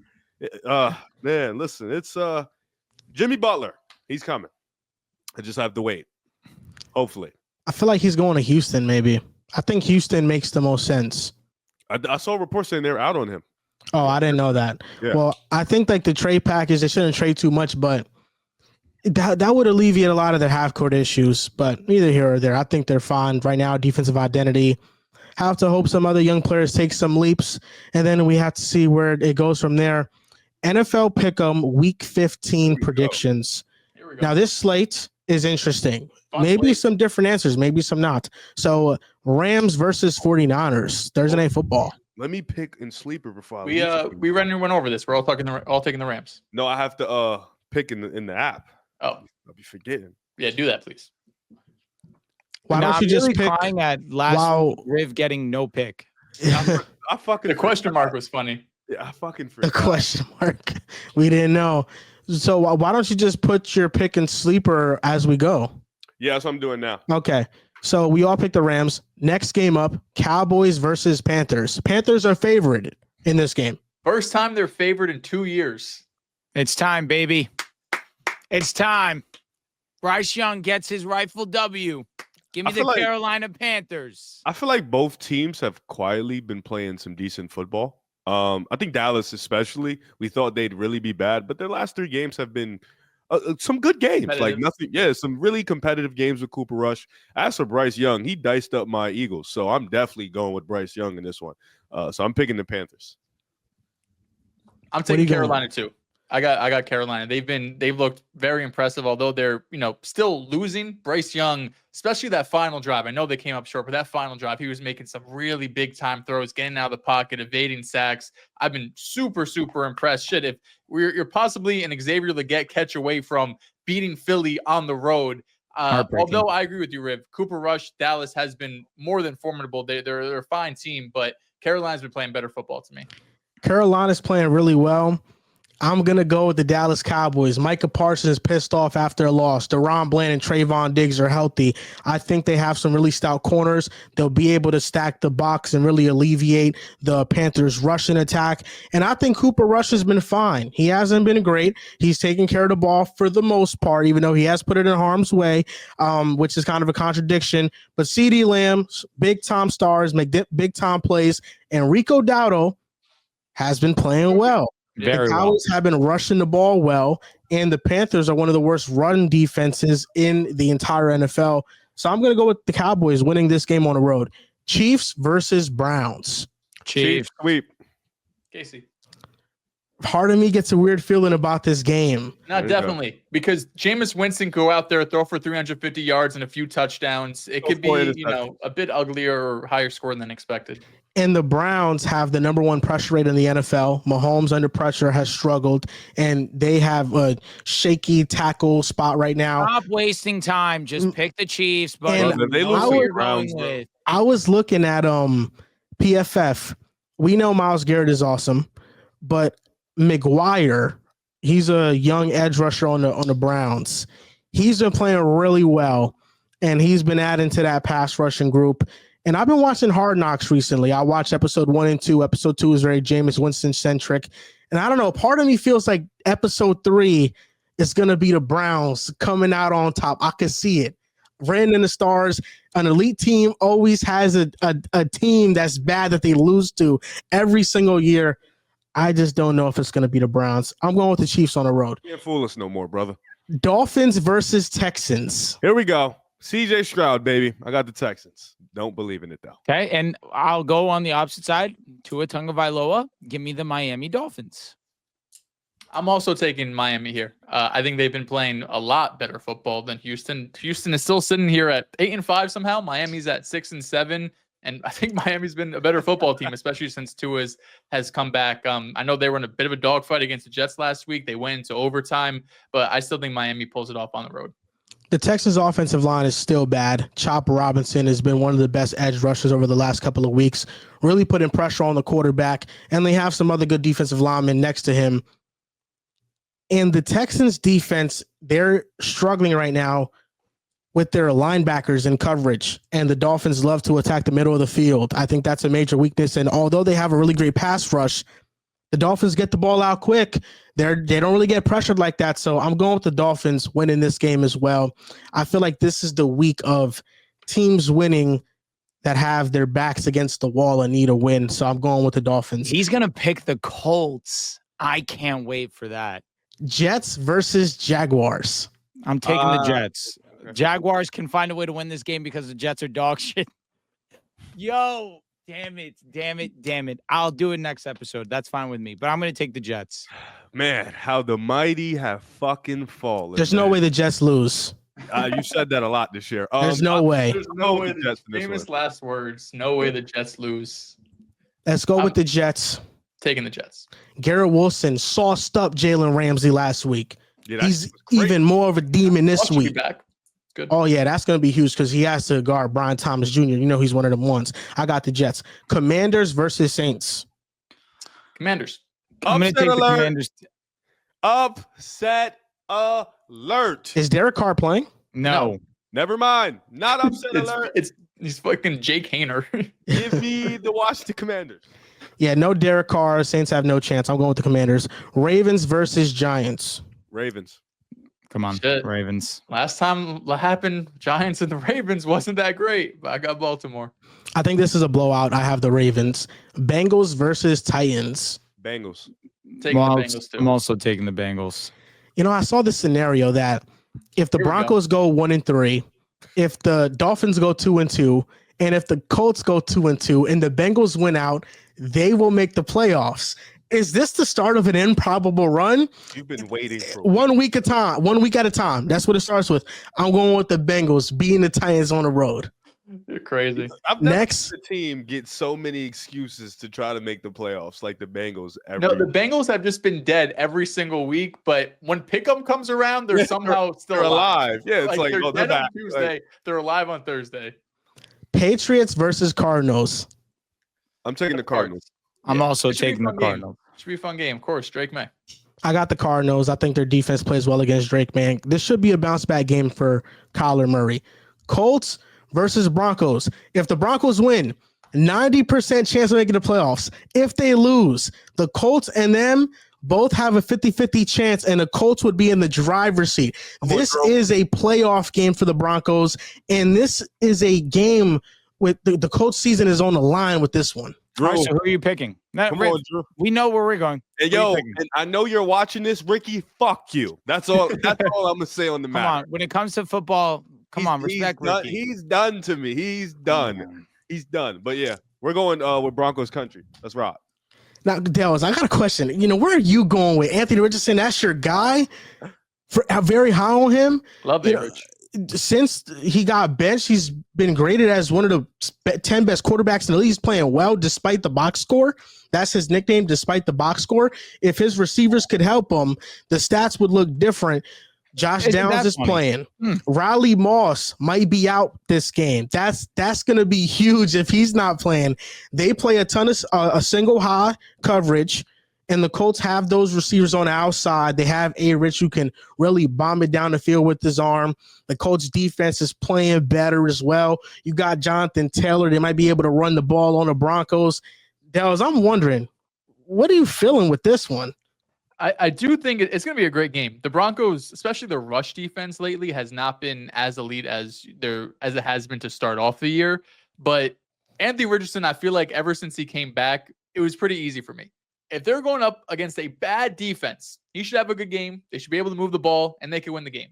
If they're going up against a good to elite defense, they're going to struggle to move the ball. They're going to struggle to put up some points. I think of that Detroit game where, although the box score, I agree, it was closer than indicated, 24-6. They still only put up 6 damn points.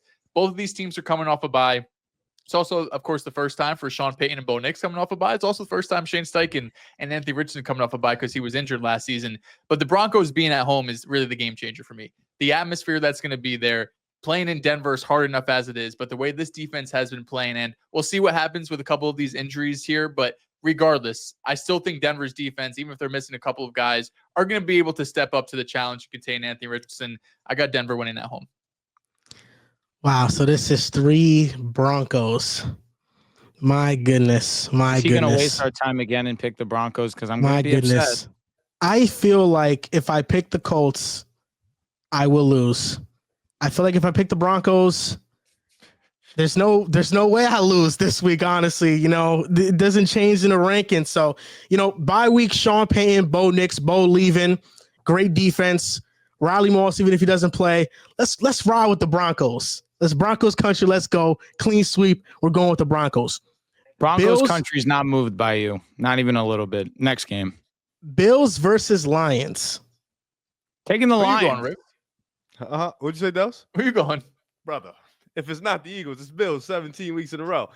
Give me Buffalo, bounce back, Josh Allen, MVP, James Cook going cook up, Khalil Shakir getting 1K this year. We start the motion here. Is James Cook going to cook up? I thought he was going to cook up last week versus the Rams. They barely played him. That pissed me the fuck off. And then this week, going up against one of the best rush defenses in football, I'm going to be real with y'all. I have James Cook in like 75 to maybe 80% of my leagues. In every single one of them, James Cook will be on my bench. I'm not trusting him in this matchup. I think the Lions have been playing some great football. I know that the Bills need this one, especially if they want to fight for that 1 seed and get the bye and, of course, home field advantage for the playoffs. But the Lions are playing too great of football. And on top of it, they are the home team, if I'm not mistaken. Yes. Give me the Detroit Lions. Yeah, this is, again, similar to Denver and Indy. They really have to start with the home team, because if the Lions were going to Buffalo in December, I think that's a bit of a different situation. I'd probably take Buffalo, but the Lions are so damn good. And then they're especially now at home coming off a big primetime game against the Packers, so they're getting some extra rest as well, where you have the Buffalo Bills and a dogfight against the Rams 44-42. I got Detroit here. To me, they're the best team in football right now. Them and the Eagles, I think, are 1-2, but I trust Detroit's passing attack. I trust their offensive scheme just a bit more. I feel like Philly relies a lot just on Saquon Barkley to do Saquon Barkley things, and he's so fucking good that it's going to work, and it's going to work for a majority of the playoffs and can win them a Super Bowl pretty easily. But I think the consistency that Detroit shows on offense gives me a lot of faith. Of course, Buffalo is still one of the best teams as well, but I like the rest advantage that Detroit has. And it's really hard to pick against them no matter who they're playing. We got Superman, man. They don't got that. It's, he was that, and they lost to the Rams. Hey. I don't think the Bills have the defensive players up front to hold up with the Lions' offensive line. I think the Lions will be able to run the ball on them. They're getting Taylor Decker back in this game. That's going to be huge. I'm going with the Lions in this game. And Aleem McNeil, DJ Reader, they're playing. That defensive line's getting healthier. Their secondary's been healthy. I'm going with the Lions at home. Steelers versus Eagles. George Pickens isn't playing. It's Philly all the way. Fly, Eagles, fly. We own Pennsylvania. Eagles. No, I don't feel good George about Pickens this. changes things. It If does. George Pickens was playing, this is definitely more of a discussion. But with no Pickens, we saw last week. I know the Steelers ended up beating the Browns, but it wasn't this offensive masterclass that we had seen from time to time from this offense, because a lot of their down the field shots, majority of them go to George Pickens on those one-on-one balls, just those go routes down the field. And you could pick up chunk plays when you replace George Pickens with Ben Jefferson or Mike Williams or Calvin Austin. It's a completely different offense. And we know how damn good this Philly defense is. They're going to be able to really lock in, I think on the short game. And I don't really fear anyone down the field when George Pickens is out, right? It's like, is Pat Freiermuth just going to kill you over the middle of the field? Is Najee going to have an effective day against this defense? I have a hard time seeing how Pittsburgh moves the ball. I don't trust their offense at all. I think the Steelers match up well defensively. Because of the A.J. Brown comments, there's part of me that feels like this is an A.J. Brown blow-up game. 150. I want to see how the Eagles passing attack comes out. I want to see Kellen Moore kind of open up the playbook a little bit, because it's just very bland. It's just very I don't like it. I really don't like Kellen Moore's offense. And if he comes out with a similar game plan that they've had in the past couple of weeks from a route concept perspective, the Steelers are going to be all over it. So I'm looking forward to that matchup. But because the Steelers offense, I can't trust them. I'm going with the Eagles. Buccaneers versus the Chargers. I am going with the Chargers in this one. Got the Chargers too? All right, I'm going to take the Chargers. Come on. Going clean sweep Chargers. Let's go. It's an elite Green 4 Bay o'clock Packers. slate. Real quick, elite 4 o'clock slate. Yeah. The Chargers and Bucks are probably like the one game I won't pay as much attention to, but those 3 other games are must watch. Seattle Seahawks versus the Green Bay Packers. Seahawks are at home. This is the one game I didn't pick yet. I think this one's a tough one considering that Seattle is home. Their defense was playing really well lately. I think they're 1-4 at home this year. But the defense is turning a corner. It turned the corner. So I'm going to go with it's another test for Green Bay. They failed every test so far. Eventually, you have to pass the test, right? But we saw the Phoenix Suns last year not pass a single test in the fourth quarter. 3-4 at home. Sorry, not 1-4. I'm going to go with Seattle in this one. I'll go with the upset. I'll take if it even is an upset, I'll take Seattle in this game. I trust what the Seahawks have up front. What scared me with the Packers was how terrible their interior offensive line played against the Lions. I think that scared me. Josh Myers was such a liability. And I don't know if Jair is going to play or not. If he doesn't, that's going to be a major blow. They're going to have to double up DK Metcalf. That's going to open up things for JSN underneath. The offensive line for the Seahawks is playing better. I think Geno's playing some good football. And I kind of have more trust in Mike McDonald confusing Jordan Love into an interception or two than I do Jeff Hafley doing that to Geno. So I'm going with the Seahawks at home. I think they win this game. They are in a more desperate situation. The Packers are already locked in the playoffs. They don't really have to play for nothing anymore unless they want to try to shoot for the NFC North crown. The Seahawks have to win out so the Rams don't catch them. So I'm going with the Seahawks. You're muted. This guy loves to get handsy with a microphone. You're muted, idiot. I'm double-handed up. I I feel so bad because I picked Seattle to win the division, and then I picked against them last week, and I'm going to pick against them again this week. I got Green Bay winning this game. Similar to Detroit against Buffalo, I like the extra rest that Green Bay is going to have. I know how great Seattle's been able to play. Their defense has been one of the best defenses in football, really, since the bye week. These last 3-4 weeks, they have been dominating on all assets against the run, against the pass. Geno Smith makes big-time throws, but the Packers coming off the loss they just came off, going up against the Detroit Lions, 3-point game. You were in it to the very end. You had such a terrible first half, and you were still able to come back against the best team in football, in my opinion, and make it that close where Jared Goff, if someone got one pinky on him, you get the ball back, and who knows what happened. So I feel like Green Bay, although, sure, they don't have much to play for, none of those guys really care. They're pissed off after that game. They had to wait 10 days. I got Green Bay on the road. Dehls, I thought you were going to make this easy. You were going to take Seattle. We all were going to take Seattle, and I wasn't going to have to worry about it. But, of course, this guy loves taking favorites like God for fucking bid. I'm going to take Seattle also.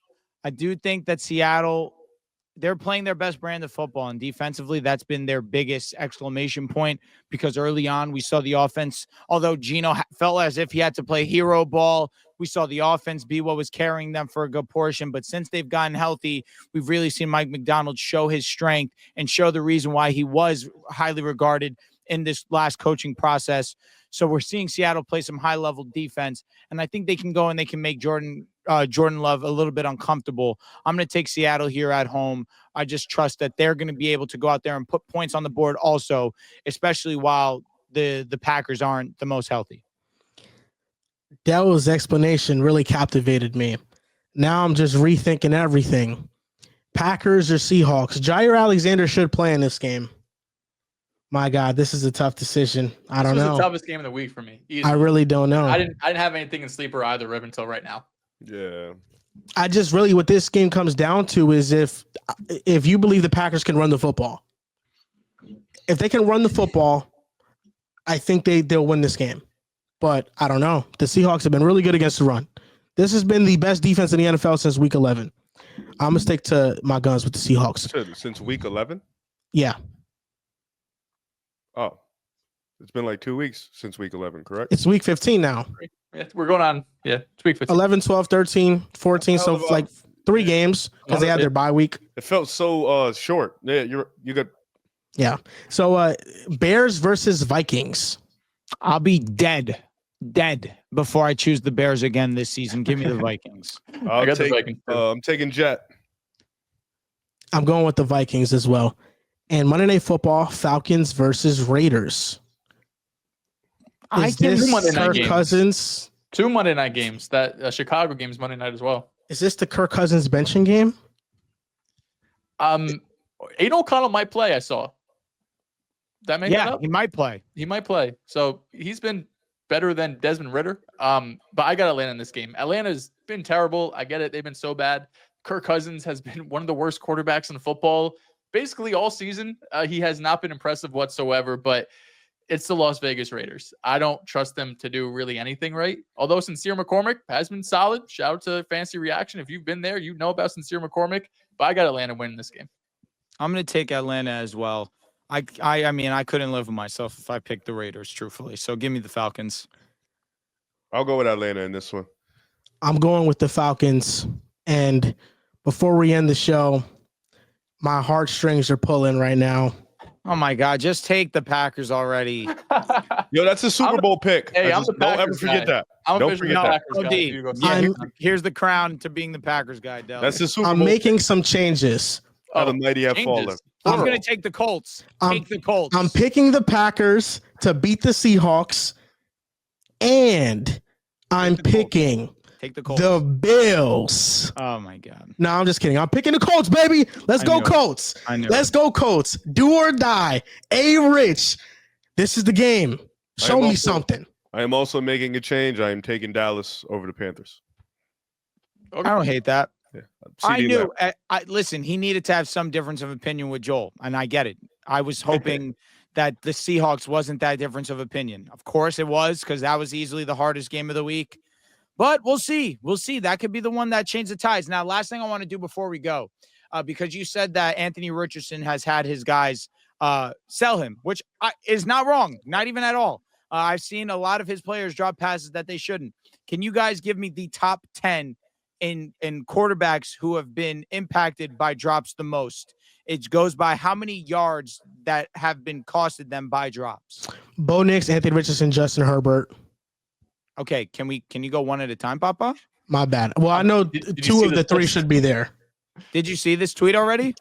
No, I didn't. All right, well, Herbert is not here. Bo Nix is number 3 at 229. Anthony Richardson obviously is at 202, number 7. Josh Allen. Josh Allen is not here. Jordan Love. Jordan Love is all right. You're done guessing for 2 rounds. Jordan Love is number 2. He has the biggest drop percentage in the league. Well, Trevor he's number Lawrence? 2 in yards. Trevor? Hello? Did Drew freeze on he us? froze. Damn, I had one too. Who do you have? I have a basketball one. I just forgot to say. Oh, it. maybe Caleb is up here? Brother froze up. That's honestly, I mean, he made it through an hour and 46. So No, yeah. So we'll see if Drew's gonna come on. Right Okay. before the episode ends, He's the close. connection wants to give out. That's some shit. All right. Did any other guesses get let go? Trevor No. Lawrence, he said. Yeah. Trevor Lawrence is not here. Riv, can you give me a guess? Yes, I got you, sir. Let's go with CJ Stroud. CJ Stroud's number 4 at 220. Dehls, can you give me another guess? Caleb. Caleb Williams is not here. Mr. Moran. Oh well, this is easy. I'm gonna go with my guy, Brock Purdy. He's not here. He's not your guy either. Drake May. You stole mine. Drake May is not here. Now, Riv, you can get 2 guesses because Joel is like He cutting did. the He line. so cut me. Let's go with Justin Herbert. That was already said. I Oh, can't- okay. That was the Flyers. I don't remember how many names he threw out there. It was just, All right, so what names that are already said? Jordan Love, Bo Nix, CJ Stroud, Anthony Richardson. Derek Carr. Derek Carr's not here. Riv, get a guess. Hurry up. Russell. I said Russell Wilson. He just said it over me. No, Russell Wilson's not here. Dehls, Jaden. lock in. Who? Jaden. Jaden's not here. That's a Dak. good guess though. There have been some Dak drops. is not here. Okay. Well, this is easy. I'm gonna go with the guy. Stop this easy shit. I'm gonna go with Patrick Mahomes. Cook, number 8. There we go. Mahomes. Mahomes got to do it all, man. Daniel Jones. I know. Daniel Jones is not here. Shit. Aaron Rodgers. Aaron Rodgers is number 6. How many we have left? It's not his fault, man. You have number 1, you have number 5, number 9, and number 10. Oh well, this is easy. Bryce Young. He's not here. Oh, Tua Tagovailoa. He's not here. Did I even say it right? Kirk. Tua Tagovailoa. Kirk is not here. is it Baker? Baker is number 5. Jameis Winston. He's not here. I'm not even gonna say Deshaun. Good idea. Who haven't we said? Jared Goff. No, not here. I'm just thinking of quarterbacks. Sam Darnold. Sam Darnold's number 9. Thanks, Dehls. So how many do we need left? Number 1 and number 10. Oh, we're missing number 1. Is it Will Kyler? Levis? Will Levis is not here. Kyler Is is it also Jacoby not here. Brissett? Jacoby's not here. I feel like we named so many quarterbacks. Oh, somebody from the Raiders. Lamar Jackson. No, Aiden. Who's before Aiden? not here. It was fucking Minshew. Yeah, it Not was here. Minshew. No shot. It was him. It can't be Joe Burrow, can it? Joe Burrow is number 1. 254 yards that have been lost by drops. He's so fucking sexy. And number 10, I have Mr. one. Moran, your guy. Wow, that was okay. Holy shit. I just feel like I named all my guys. It was You have Jordan so Love. many. It was Patrick Mahomes. It was Justin Herbert. We named Anthony Richardson Justin already. Herbert. Now Justin Herbert. He's been my guy. What are we talking about? When Shut has AR been your guy? yeah. Wait, whoa. No, Whoa. for real. Whoa. What are we talking about? You know, that's my favorite type of quarterback. Stop playing. Wow, that's a lie. He lied. First off, he lied. So Drew said my guy. Your So guy. I think it gotta be Matthew Stafford. Give another guess immediately. That's my guy. Let me see. No, it's not your guy. It's actually so far away from Did we being say your Darnold? guy. Yeah, Who? I did.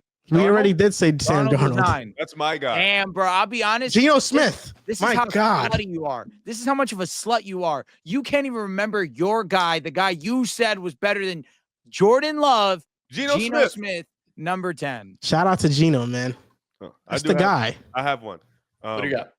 Chris Paul, he passed some guy in the all-time list on assists. Forgot who he was. But Jason can you? Kidd, didn't he? Yes, there we go. Thanks. I Drew. forgot. He's just some guy. But can you guys name me the 10 most assisted players that Chris Paul has assisted? That didn't even sound right. David West. All right, okay, here we go. Can we go, Joel? Yeah, I know. Like, this guy has no fucking order. Joel, yes, that is correct. Blake Griffin. Yes, that is number 1. DeAndre Jordan. He is number 4. Devin Booker. He's number 7. James Harden. Not up here. Damn it. Should have I known know. that. You know- ISO Merchant. Idiot. Clint Capella. I was going to It's say. not your turn. Clint Capella. He's wrong. You should have never listened to him. Okay, I got it. Tyson Chandler. Yes, he's number 10. There's one name you're not gonna get. Like, Is it it's- another Hornet? Yes. So you got 1, you got 2, you got 4, you got 7, and you got 10. I'm not going to pretend like I remember his NOLA This days. guy from the Hornets, the Clippers. Yeah. Caron Butler. No, but you're hot. Oh, then it has to be JJ Redick. That's another one. That's 3. But Drew, you're hot. Fuck. Come on, Dehls. Oh my goodness. If he's hot, then it's Well, let him go, please. dude. I don't got shit. Dehls, think for real. Karan Butler. So No, someone on the not. Don't Clippers? think for you. Don't think that. That's beyond your. I'm just thinking think someone right on the Clippers. Well, why don't you think on the Suns? Oh, DeAndre Ayton. Here we go. Sitting at 5. God, that was so easy. What the fuck? Yeah, that's a great guess. Razul Butler. Zinger, number 9. Oh, you're still missing 2. I don't know the Hornets guy, to be honest with you. So- he's tall. Peja Stojakovic. Fucking cook. Oh, okay. That was gonna be That my number next guess. And then you have, and then you have one more sitting at 8. Hey, was he on a Hornets too? No, he's on the current. He was one of his current teams, Clippers and Suns. I have to say both. I can't say you which one. McHale? And to rattle off the list, we have Blake Griffin at 1, David West at 2, JJ Redick at 3, DeAndre Jordan at 4, Ayton at 5, Page at 6, Booker at 7, McCall at 8, Butler at 9, Tyson Chandler at 10, Blake Griffin and David West being the only guys that he has had 1,000 assists with. All-time Damn. player, man. All-time player. David He West, man. Shout out to Just David. a winner. Just a All he bona does. fide winner. All he does is win, man. Yep. All he does is win. That's going to do it for this episode of Pick a Side Podcast, episode 435. You guys can follow us on Twitter at Pick a Side Pod, on Instagram and TikTok at Pick a Side Podcast. Thank you for watching, and we'll see you guys next time.